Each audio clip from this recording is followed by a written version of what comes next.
کہ تخت بلقیس کتنا بڑا تھا اور وہ کس طرح حضرت سلیمان علیہ السلام کی بارگاہ میں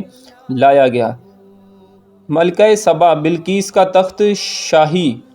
80 گز لمبا اور 40 گز چوڑا تھا اور سونے، چاندی وغیرہ طرح طرح کے جواہرات اور موتیوں سے آراستہ تھا۔ جب حضرت سلیمان علیہ السلام نے بلقیس کے قاصد اور اس کے ہدایہ و تحائف کو ٹھکرا دیا اور اس کو یہ حکم نامہ بھیجا کہ وہ مسلمان ہو کر میرے دربار میں حاضر ہو جائے، تو آپ کے دل میں یہ خواہش پیدا ہوئی کہ بلقیس کے یہاں آنے سے پہلے ہی اس کا تخت میرے دربار میں آ جائے۔ آپ نے اپنے دربار میں سے اعلان فرمایا، درباریوں سے فرمایا کہ یا ایھا الملأ ایکم یأتینی بعرشھا قبل ان یأتونی مسلمین، قال عفریت من الجن انا آتیک بہ قبل ان تقوم من مقامک وانی علیہ لقوی امین۔ سورہ نمل رکوع نمبر 3 پارہ نمبر 19 میں اللہ تعالیٰ فرماتا ہے، تو حضرت سلیمان علیہ السلام نے فرمایا، اے درباریوں، تم میں کون ہے کہ بلقیس کا تخت میرے پاس لے آئے اس سے پہلے کہ وہ سب میرے پاس مطیع فرما بردار ہو کر حاضر ہو جائیں؟ تو ایک سرکش جن بولا کہ میں وہ تخت لا دوں گا قبل اس کے کہ آپ اجلاس ختم کریں، اور میں اس پر قوت والا اور امانت دار ہوں۔ اس جن کا بیان سن کر حضرت سلیمان علیہ السلام نے فرمایا کہ میں یہ چاہتا ہوں کہ اس سے بھی جلد وہ تخت میرے دربار میں آ جائے۔ یہ سن کر آپ کے وزیر حضرت آصف بن برقیہ، جو اسم اعظم جانتے تھے اور ایک باکرامت ولی تھے، انہوں نے حضرت سلیمان سے عرض کیا۔ اس کو بھی اللہ تعالیٰ نے قرآن پاک میں فرمایا،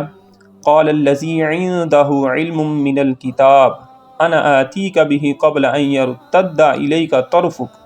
سورہ نمل رکوع نمبر 3 اور پارہ نمبر 19 میں اللہ نے اس کو بھی بیان فرمایا کہ اس کتاب کے علم رکھنے والے نے کہا، جن کے پاس کتاب کا علم تھا، کہ میں اسے آپ کے حضور حاضر کر دوں گا آپ کی آنکھ جھپکنے سے پہلے۔ حضرت آصف بن برقیہ نے روحانی طاقت سے بلقیس کے تخت کو ملک سبا سے بیت المقدس تک حضرت سلیمان علیہ السلام کے محل میں کھینچ لیا، اور وہ تخت زمین کے نیچے نیچے چل کر لمحہ بھر میں ایک دم حضرت سلیمان علیہ السلام کی کرسی کے قریب نمودار ہو گیا۔ تخت کو دیکھ کر حضرت سلیمان علیہ السلام نے یہ کہا، ھذا من فضل ربی لیبلونی ااشکر ام اکفر ومن شکر فانما یشکر لنفسہ ومن کفر فان ربی غنی کریم۔ یہ میرے رب کا فضل ہے تاکہ وہ مجھے آزمائے کہ میں شکر کرتا ہوں یا ناشکری، اور جو شکر کرے وہ اپنے ہی بھلے کے لیے شکر کرتا ہے، اور جو ناشکری کرے تو میرا رب بے پرواہ اور بڑی خوبیوں والا ہے۔ تو اس قرآنی واقعے سے ثابت ہوا کہ اللہ تعالیٰ نے اپنے اولیاء کو بڑی بڑی روحانی طاقت اور قوت عطا فرمائی ہے، کہ حضرت آصف بن برقیہ نے پلک جھپکنے کی مدت میں تخت بلقیس کو ملک سبا سے دربار سلیمان میں حاضر کر دیا اور خود اپنی جگہ سے ہلے بھی نہیں۔ اسی طرح بہت سے اولیاء کرام نے سینکڑوں میل کی دوری سے آدمیوں اور جانوروں کو لمحہ بھر میں بلا لیا ہے۔ یہ سب اولیاء کی اس روحانی طاقت کا کرشمہ ہے جو اللہ تعالیٰ نے اپنے اولیاء کو عطا فرمائی ہے۔ اس میں بنیادی شرط یہ یاد رکھیں کہ ہر اس ولی کی تعظیم کریں گے، احترام کریں گے کہ جو علم والا ہوگا۔ جو بغیر علم کے اللہ کا ولی ہونے کا دعویٰ کرتا ہے وہ جھوٹا ہے، کیونکہ اس میں بھی قرآن کی آیت میں بھی وہی بات ہے کہ پھر اس شخص نے کہا جس کو کتاب کا علم ہے۔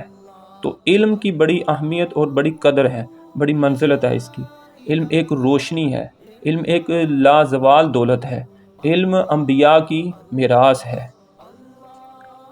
تو اولیاء کرام کو ہرگز عام انسانوں کی طرح نہیں سمجھنا چاہیے، بلکہ یہ عقیدہ رکھ کر اولیاء کرام کی تعظیم و تکریم کرنی چاہیے کہ ان لوگوں پر اللہ تعالیٰ کا خاص فضل عظیم ہے، اور یہ لوگ بے پناہ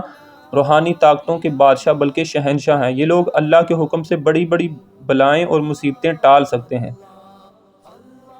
ان کی قبروں کا بھی ادب رکھنا لازم ہے کہ اولیاء کرام کی قبروں پر فیوز و برکات خداوندی کی بارش ہوتی رہتی ہے، اور جو عقیدت اور محبت سے ان کی قبروں کی زیارت کرتا ہے تو وہ ضرور ان بزرگوں کے فیض سے